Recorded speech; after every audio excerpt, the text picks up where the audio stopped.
ואנחנו עולים לדירה של רוני בשכונת גילו.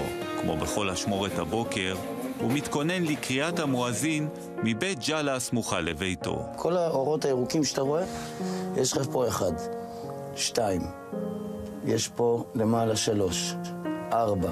הם לאט לאט התחילו להידלק, אתה תראה פה איזה 13 מגדלים שלהם. והם החליטו להרים את הווליום כאילו עד הסוף. עכשיו באמת בגלל שהשעה השתנתה, אז אני מחכה בסמלה שלהם, ואז אני נותן להם, במקום שישמעו בסמלה הרחמן הרחים, אז הם שומעים בסמלה שמע ישראל.